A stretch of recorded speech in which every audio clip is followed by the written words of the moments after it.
Hi, Andrew here, and yesterday a thought occurred to me. Well, I suppose a lot of thoughts occurred to me, but the one in particular was uh, after I closed out my first slagging of Prime Minister Trustfund Trudeau. I thought back to my thoughts on Jellyfish Ford and how he has one tool in his tool bag. He has lockdowns. And it occurred to me, Trust Fund has one tool in his tool bag. Disagree with him? And you only do so because you're a racist misogynist. Last week, he was discussing his insane policy of shutting the border down to goods and to manufactured goods. And he said that anybody who objected to his vaccine passport mandate, blah, blah, blah, blah, only did so because they're a racist misogynist. In my last video, I pointed out that Trust Fund isn't exactly the shiniest penny in the till. I don't think he's ever heard of the concept of a non sequitur, something that does not follow in sequence. We're talking about supply chain disruptions because of shutting down 10 or 20% or more of truck traffic across the Canadian US border, and he leaps to racism and misogyny. Leaving all out of the question his multi-decadal video backed up proof of his own racism and misogyny. Projection much there, Trust Fund? Leave that aside. I don't want to delve into that. How on earth does the internal monologue of people who didn't take the vax, how does that have anything to do with it's a good idea to restrict further our supply chain? This channel is supposed to be me noodling around on my mental health. And I unfortunately have collided with the politics of the day because the politics of the day have collided with my mental health and that of my children. And my children's mental health, my children's problems affect me profoundly. If I had a choice of they come through this clean, clear, educated, and no mental health problems, and I don't come through it at all, I'd take that in a heartbeat. I'd trade me for them every day of the week. Unfortunately, our political class is not willing to make that trade. They will trade our children's futures for their ideologies, for their re-election campaigns, for whatever.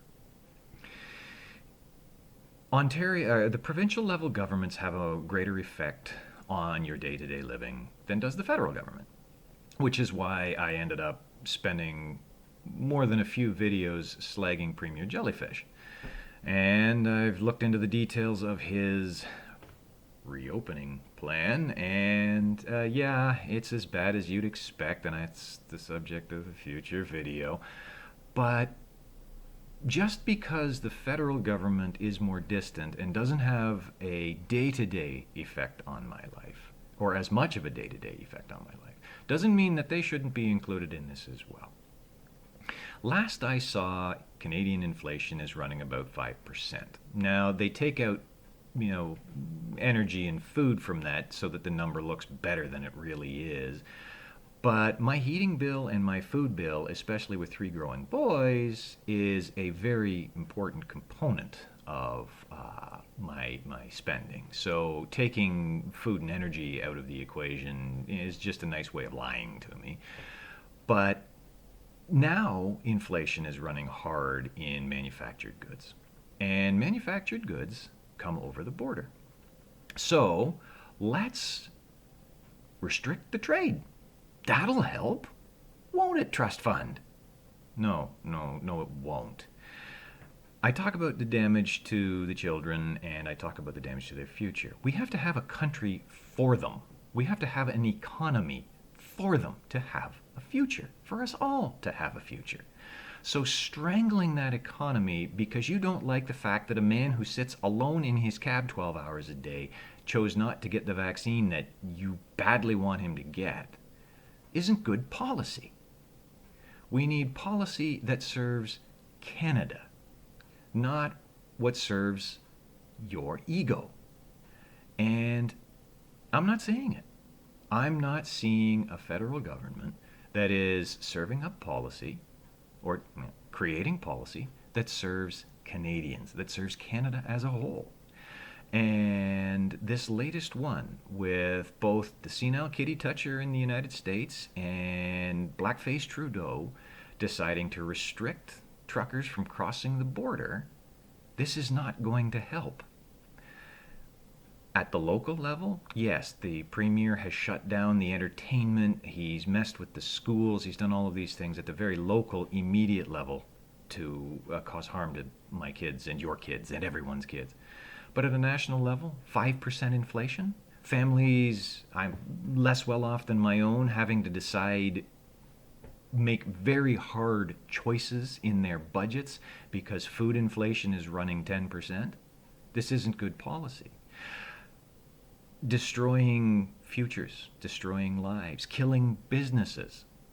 Is it good for a child's future and psychology and well-being if mommy and daddy have lost their jobs because there's no goods coming over the border to stock the businesses that they run or they work at? I don't think so. Apparently, Castro's Broken Condom does think so. I don't know where to go from here. We have a political class that is divorced from the reality of the people they're supposed to serve. And they're divorced from the mental health realities of the people they're supposed to serve. And I don't really have a solution, just observations.